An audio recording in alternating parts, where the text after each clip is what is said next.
नमस्कार दोस्तों, स्वागत है आप सभी का मेरे चैनल में। आप सभी को नाग पंचमी की बहुत बहुत शुभकामनाएं।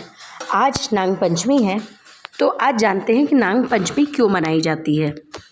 हर हर महादेव। नाग पंचमी जो कि हर साल श्रावण मास की शुक्ल पक्ष की पंचमी तिथि को मनाई जाती है। नाग पंचमी मनाने के पीछे मुख्य कारण है एक पौराणिक कथा। पौराणिक कथा के अनुसार जन्मेजय ने अपने पिता परीक्षित की मृत्यु का बदला लेने के लिए नागों के सर्वनाश के लिए एक यज्ञ आरंभ किया, जिसे सर्प यज्ञ कहा। और इस यज्ञ को आरंभ करने का उद्देश्य यह था कि वह धरती से सारे नागों का समापन कर देगा। लेकिन इस यज्ञ को आस्तिक मुनि ने रोक दिया, जिससे नागों की रक्षा हुई और नाग जीवित बच पाए। प्राकृतिक कारण यह है नाग पंचमी मनाने का कि बारिश जब होती है तो पानी भर जाता है, और सांप के बिल जो होते हैं उनमें जब बारिश के कारण पानी भर जाता है तो सारे सांप बाहर आते हैं। और इस दिन नाग पंचमी के दिन नागों की पूजा करके उन्हें सुरक्षा और आशीर्वाद की कामना की जाती है। अब बात करते हैं धार्मिक मान्यता के अनुसार। धार्मिक मान्यता के अनुसार नाग जो हैं वो शिव जी का आभूषण कहलाते हैं। आपने देखा होगा कि शिव जी अपने गले में नागों को धारण किए रहते हैं। इस दिन शिव भक्त जो होते हैं वो नागों की पूजा करके भोलेनाथ को प्रसन्न करते हैं, क्योंकि नागों को पृथ्वी का रक्षक कहा जाता है। सभी सर्पों की पूजा नहीं होती है। नाग पंचमी के दिन पूज्य योग्य विशेष नाग होते हैं, केवल उन्हीं की पूजा की जाती है, जैसे शेषनाग, वासुकी नाग, तक्षक, अनंत, कालिया। शेषनाग जिन्हें आप जानते हैं कि कहा जाता है कि शेषनाग के ऊपर हमारी पृथ्वी टिकी हुई है। वासुकी, जब आप बाबा बैद्यनाथ धाम जाएंगे तो आप वासुकी नाथ के दर्शन करना भी अनिवार्य होता है।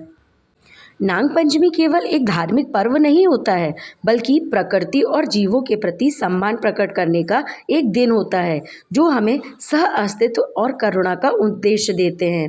क्योंकि जब तक हम सह अस्तित्व की भावना हमारे मन में नहीं आएगी, तब तक हम एक दूसरे के प्रति प्रतिशोध धारण करते हुए एक दूसरे के विनाश के बारे में ही सोचते रहेंगे।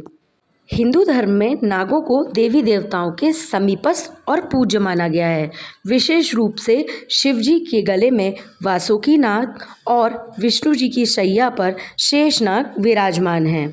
नाग पंचमी के दिन भक्त सांपों को दूध पिलाते और चढ़ाते हैं, क्योंकि दूध को पूजा पाठ में बेहद शुद्ध और सात्विक माना जाता है।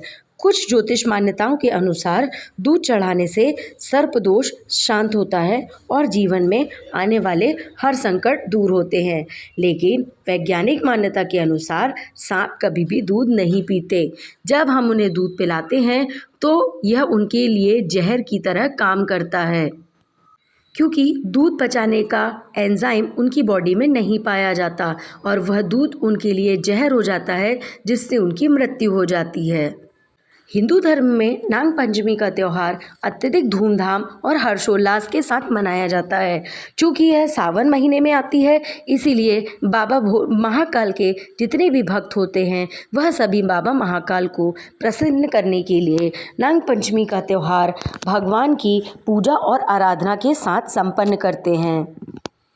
सांप भी एक जीव होते हैं जो कि बिना कारण और बिना वजह आपको कभी भी नुकसान नहीं पहुंचाते, और कहा जाता है कि सांप किसानों के भी रक्षक होते हैं, क्योंकि वह खेतों से जितने भी चूहे और यह संकट होते हैं उन सभी को दूर करते हैं। सांप हमें यह संकेत देता है कि बिना बात यदि किसी को हम परेशान करेंगे तो उसका परिणाम क्या होगा। कई धार्मिक मान्यताओं के अनुसार सांप को दूध पिलाने से शिव जी अत्यधिक प्रसन्न होते हैं। तो आप सभी को हमारे वीडियो कैसे लगे, हमें लाइक करिए, सब्सक्राइब करिए और फॉलो करिए, और मिलते हैं अगली वीडियो में। तब तक के लिए हर हर महादेव, बोल बम।